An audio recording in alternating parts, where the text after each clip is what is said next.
इस कहानी में महाबली बाली और रावण के बीच हुए युद्ध के बारे में बातेंगे। रावण ने जब भूमंडल के अधिकांश राज्यों पर विजय प्राप्त कर ली, तब वह युद्ध के लिए किष्किंधा जा पहुंचा। किष्किंधा में रावण बाली को ललकारने लगा। बाली व रावण का युद्ध। बाली व रावण के बीच में भीषण युद्ध हुआ व वरदान स्वरूप रावण की आधी शक्ति बाली के अंदर प्रवेश कर गई, जिस कारण बाली ने रावण को हरा दिया। उसके बाद उसने रावण को अपने कारावास में बंदी बना लिया व उसका प्रतिदिन अपमान करने लगा। महाबली रावण का अहंकार। रावण ललकार सुनकर बाली के सेनापति ने उनके पास जाकर परिचय पूछा।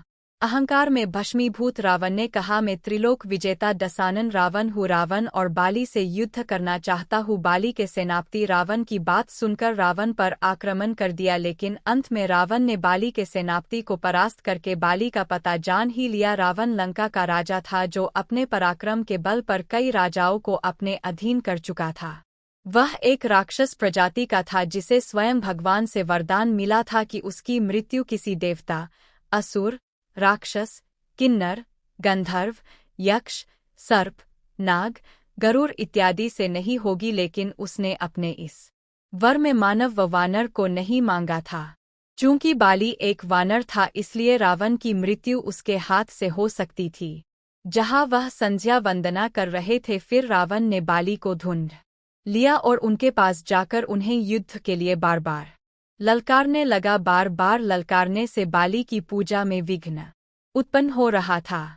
तब बाली ने कहा, युद्ध करने की तुम्हारी कामना अवश्य पूर्ण होगी, किंतु पहले मेरी संध्या वंदना तो पूरी हो जाने दो। इस पर रावण ने कहा, तुम मुझसे भयभीत होकर पूजा अर्चना का बहाना बना रहे हो। और कहा, बाली युद्धन देही। बार बार युद्ध की ललकार से बाली क्रोधित हो उठे और रावण को अपनी पूंछ में बांध लिया। फिर रावण से कहा, अब इसी प्रकार बंदी तब तक मेरे साथ घूमता रह, जब तक मैं संध्या परिक्रमा पूर्ण नहीं कर लेता। प्रतिदिन पूजन के बाद बाली चारों महासमंदरों की परिक्रमा करके सूर्यदेव को अर्घ्य अर्पित करता था। बाली को था वरदान प्राप्त। बाली को स्वयं भगवान ब्रह्मा जी से वरदान प्राप्त था कि उसे जो कोई भी युद्ध की चुनौती देगा, उसका आधा पराक्रम बाली के अंदर आ जाएगा। अर्थात बाली जिस किसी से भी युद्ध करेगा, तब उसके प्रतिद्वंद्वी का आधा बल बाली के अंदर आ जाएगा व साथ ही उसके प्रतिद्वंद्वी की शक्ति भी आधी राज जाएगी। चूंकि बाली पहले से ही बहुत शक्तिशाली था व अपने प्रतिद्वंद्वी का आधा बल उसके अंदर आ जाने से वह संभवतः उससे अधिक शक्तिशाली हो जाता, इसलिए उसे सामने से हराना असंभव था। जब रावण को बाली के पराक्रम व शौर्य का पता चला, तो वह उससे ईर्ष्या करने लगा। एक दिन इसी ईर्ष्या में वह बाली की नगरी किष्किंधा गया व उसे युद्ध के लिए ललकारा। बाली किसी भी शत्रु की ललकार को अनदेखा नहीं करता था व उससे युद्ध अवश्य करता था, इसलिए वह रावण से युद्ध करने गया।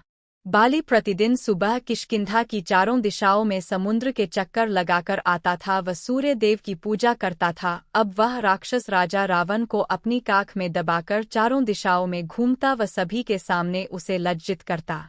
बाली के द्वारा प्रतिदिन इस प्रकार लज्जित होने से रावण को स्वयं का बहुत अपमान महसूस हुआ।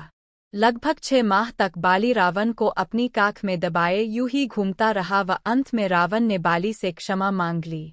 रावण ने बाली से क्षमा मांगकर उसके सामने मित्रता का प्रस्ताव रखा। बाली ने भी रावण को क्षमा कर दिया व उससे मित्रता कर ली।